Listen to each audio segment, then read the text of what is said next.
Hey, what's good, everybody? Welcome back to Just a Dude podcast, where we keep it real, keep it chill, and dive into what's happening in the world. I'm your host, Nathan, Just a Dude with a Mic, bringing you the latest edition of Just a Dude in the News.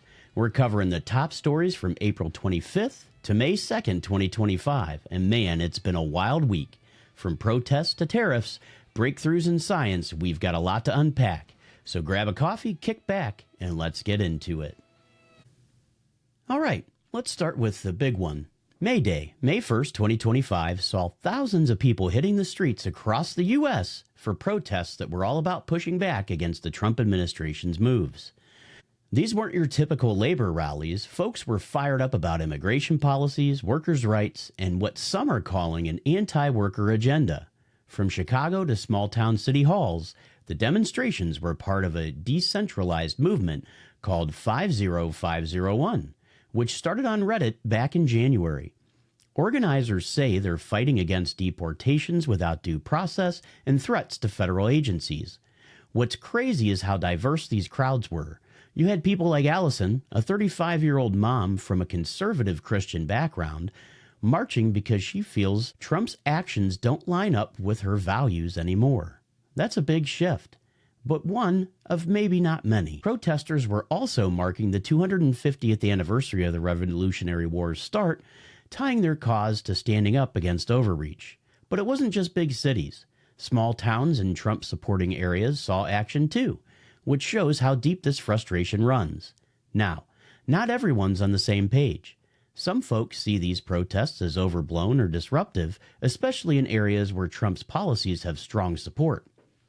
The administration's been doubling down, with Trump himself posting on Truth Social about cracking down on what he calls radical elements. But the protesters aren't backing off. They've already planned more rallies, and this feels like a movement that's just getting started. And it's got people talking about what freedom really means in 2025. So what's next? The 50501 folks are grassroots, so predicting their moves is tricky. But they're clearly organized. With tensions rising over immigration and economic policies, these protests could shape the political vibe heading into the summer. Keep an eye on this one. It's not going away anytime soon. Many people see these protests as complaining just because their candidate didn't win. Will these protests make any change? Probably not, but we'll keep an eye on them as they were a staple of the first Trump administration. All right, let's move on to the next story. Next up, let's talk tariffs. Trump's trade policies are making waves, as they have been for several weeks now, and not the good kind for a lot of shoppers. Reports from May 2nd say tariffs on imported goods are hitting consumers hard, with higher prices popping up everywhere from grocery stores to electronics. Yahoo Finance had a piece about how these policies are blindsiding people at checkout, and it's not hard to see why. Trade with China and other countries is slowing down as tariffs bite. But here's the twist. The Trump administration reached out to Beijing to start tariff talks, and China's saying their door is open. The economic impact is real. NPR reported that while U.S. employers added 177,000 jobs in April, Trump's trade war is dragging on growth. Exporters and importers are feeling the squeeze, with shipping containers piling up at ports in China. The tariffs are meant to boost American manufacturing, but critics say they're raising costs for everyday folks without clear wins. It's a gamble, and not everyone's sold on it. On the flip side, Trump's team argues these tariffs are about leveling the playing field. They say decades of unfair trade deals have gutted U.S. industries, and this is the fix. I kind of agree with this, because we have seen our industries gutted for some time now, it's time to see some fair shakes across the world. Supporters point to job growth in some manufacturing sections as proof it's working. But with prices climbing, it's tough for the average dude to feel the upside when their grocery bills are up 20%. And those trade talks with China, well, they're just starting, so don't expect any quick fixes. This story's got legs because it hits your wallet directly. If tariffs keep pushing prices up, it could fuel more unrest, maybe even tie into those May Day protests we just talked about. But for now, keep an eye on your receipts and maybe hold off on that big screen TV purchase. I personally have not seen increases in prices for groceries or gas in my area, but I'm sure there are places that are taking advantage of these tariffs. It was reported that large retailers like Amazon and Walmart have mass imported goods prior to the tariffs being put in place. If this is the case, higher prices at this time are more likely gouging as opposed to the effects of the tariffs. Tariffs would not likely increase prices for a few more months. And the current administration did admit that prices may go up temporarily, but will likely fall in the future. We will see how this plays out. But for now, let's roll on to our next story. All right, switching gears to some science vibes. The American College of Cardiology meeting in Chicago wrapped up on April 30th, which was a big deal for the heart health news. TCTMD's top stories for April were all about breakthroughs from ACC 2025, covering everything from new therapies for diabetes to better ways to protect your heart during procedures like TAVI. One highlight? A study showing that modern stents paired with something called FFR guidance are closing the gap between stenting and bypass surgery. That's huge for anyone dealing with heart issues. Another big win was the ACC SOUL study, which found that oral semaglutide, a drug for type 2 diabetes, beat out usual care for high-risk patients. This isn't just nerdy lab talk. It means better outcomes for millions of people managing diabetes and heart disease. The conference also tackled hot topics like anticoagulation choices after heart attacks and how to treat ischemia when arteries aren't fully blocked. It's the kind of stuff that saves lives down the road. What's cool is how practical this news is. Doctors are already using these findings to tweak how they treat their patients. But it's not all rosy. New therapies like semaglutide aren't cheap, and access is a real issue for a lot of folks. Plus, with so many new options, it's tough for patients to know what's best without a cardiologist breaking it down. The science is moving fast, but the healthcare system, not always keeping up. Looking ahead, TCTMD says more cardiology conferences in May, like Heart Rhythm 2025 and the European Heart Rhythm Association Congress, will keep this momentum going. If you or someone you know is dealing with heart stuff, this is a reminder to stay in touch with your doctor about what's new. All right, let's keep this moving. And on to our next story. Here's a spicy story. On April 30th, Trump posted on Truth Social that he's gunning to strip Harvard University's tax-exempt status, saying it's what they deserve. CBS News reported this is part of a broader push against the elite institutions, with Trump arguing they're not serving the public good. It's tied to ongoing debates about higher education, free speech, and how university handles protests, like the ones we mentioned earlier. Harvard's been in the crosshairs before, but this move's got teeth. Losing tax-exempt status would hit the university's endowment hard, potentially raising tuition or cutting programs. Critics of Harvard say it's become too political, pointing to campus protests and faculty statements as proof. Trump's tapping into that frustration, especially among folks who feel elite schools are out of touch with regular Americans. I got to agree there. On the other hand, Harvard's defenders argue this is a dangerous precedent. Tax-exempt status is a cornerstone for nonprofits, and targeting it could chill academic freedom. They also point out that Harvard's research and scholarships benefit the public, even if the school's not perfect. Plus, there's skepticism about whether Trump can actually pull this off. Revoking tax-exempt status isn't as simple as a tweet. It's a legal maze, and the IRS would need ironclad reasons. This one's worth watching because it's not just about Harvard. If Trump's serious, other universities could be next, especially ones seen as woke or liberal. It's another piece of the culture war puzzle, and with protests already heating up, campuses could get even messier. From my point of view, private colleges that charge outrageous amounts for tuition should not have tax-exempt status or government funding. I'm all for state schools getting public funding as their tuition is generally more affordable for the student. All right, let's hit the next story. Back on the economy for a second. NPR and CBS News dropped stories on May 2nd about how U.S. employers added 177,000 jobs in the month of April, which beat expectations. That's solid news, especially with Trump's trade war putting a damper on growth. The unemployment rate's hovering around 4.2%, though it's unclear if it ticked up or down last month. Either way, the job market's hanging tough, even with tariffs stirring the pot. What's driving this? A mix of things. Tech companies like Microsoft and Meta are spending big on AI, which is creating jobs in that sector. Meanwhile, industries like healthcare and construction are still hiring like crazy as well.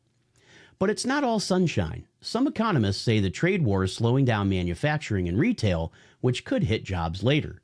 For now, though, folks looking for work have options, especially in places like South Florida, where job fairs are buzzing. The catch is that steady doesn't mean equal. Lower wage workers are feeling the pinch. For now, the job market resilience is a bright spot, but if tariffs keep jacking up prices, it might not feel like a win for long. This story matters because jobs touch everything: your bills, your stress, your dreams. If the trade war keeps dragging, we could see layoffs in some sectors by summer. But for now, if you're job hunting, there's hope. Just don't expect a fat raise anytime soon. This could all change if Congress passes what are expected to be the largest tax cuts in history. If that does happen, the tariffs would make items a bit more expensive, but the savings in taxes will more than offset those prices. But for now, let's move on to our next story. This one's heavy. CBS News ran a story on May 2nd about a Nashville mom and former TV meteorologist, Bree Smith, who got caught in a sextortion scam. Her image was doctored into explicit photos and videos, and scammers tried to extort her for cash. The FBI says tens of thousands of Americans got hit with similar scams this last year, and it's spiking in 2025. It's a gut punch, especially when it's someone like Bree who's fighting back by going public. Here's how it works. Scammers grab your photo from social media, fake some explicit content, and then threaten to send it to your friends and family unless you pay up. It's not just random folks. Public figures like Bree are prime targets because their reputation's on the line. The emotional toll is brutal, and the FBI says these scams are tough to trace since they often come from overseas. Bree's story is sparking calls for better online protections, but that's easier said than done. What's wild is how common this is getting. With AI making it easier to create convincing fakes, anyone with a social media account is at risk. Experts say the best defense is locking down your privacy settings and not engaging with sketchy messages. But that's cold comfort when you're already a target. Bree's courage in speaking out is a big deal. She's hoping to destigmatize this and help others come forward. This story's a wake-up call. Check your privacy settings, maybe skip posting that beach pic, and if you get a weird message, don't pay. Go to the cops. It's a scary new world out there, and it's not slowing down. All right, let's keep going. Back to science for a hot minute. The American Association for Cancer Research, or AACR, annual meeting in Chicago, ending April 30th, was a goldmine for cancer research news.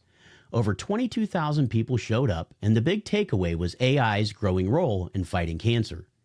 Researchers are using AI to predict how tumors might act and find new biomarkers, which could lead to earlier detection and better treatments. It's next-level stuff. One standout was a session on immuno-oncology, basically using your immune system to attack cancer. AI is helping pinpoint which patients will respond best to these therapies, saving time and lives. Another big deal was a new clinical trials showing promise for hard-to-treat cancers like pancreatic and lung. The vibe at the AACR was hopeful but grounded. There's still a long way to go, especially for getting these treatments to everyone who needs them. The flip side, AI is not a magic wand. It's expensive, and integrating it into hospitals takes time. Plus, there's worry about overhyping it.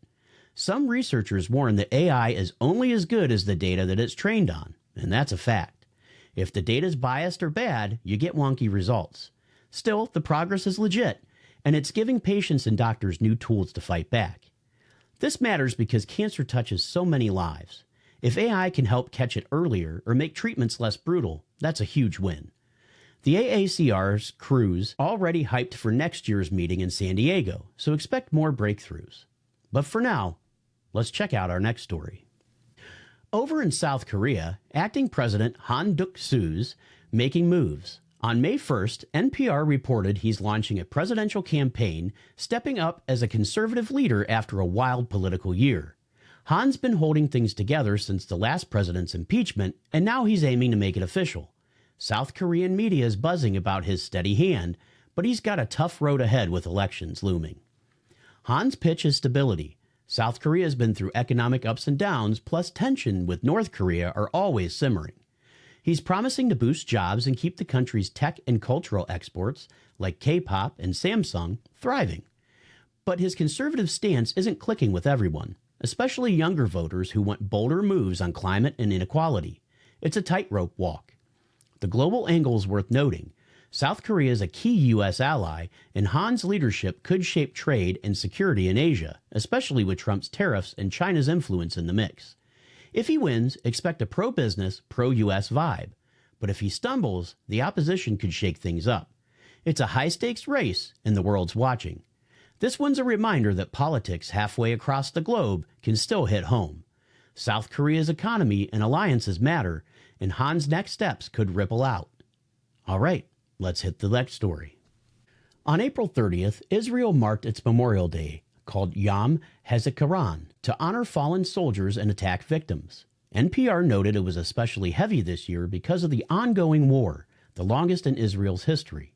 The country paused for 2 minutes of silence, and ceremonies at places like Mount Herzl Military Cemetery drew huge crowds. With the conflict still raging, the mood was raw. This war's been brutal, with thousands of casualties and no clear end in sight. Families mourning loved ones used Memorial Day to call for peace, but also for strength. Israeli leaders, including Prime Minister Netanyahu, vowed to keep fighting until total victory was accomplished, which has some worried about escalation. The day's always emotional, but 2025 felt like a gut check for the nation. Globally, this story is a lightning rod. Protests in the U.S. and Europe, including some tied to the May Day rallies, have called for a ceasefire, while others back Israel's right to defend itself. The war is also straining U.S.-Israel ties, with debates over military aid heating up. It's a mess, and no one's got a clean answer.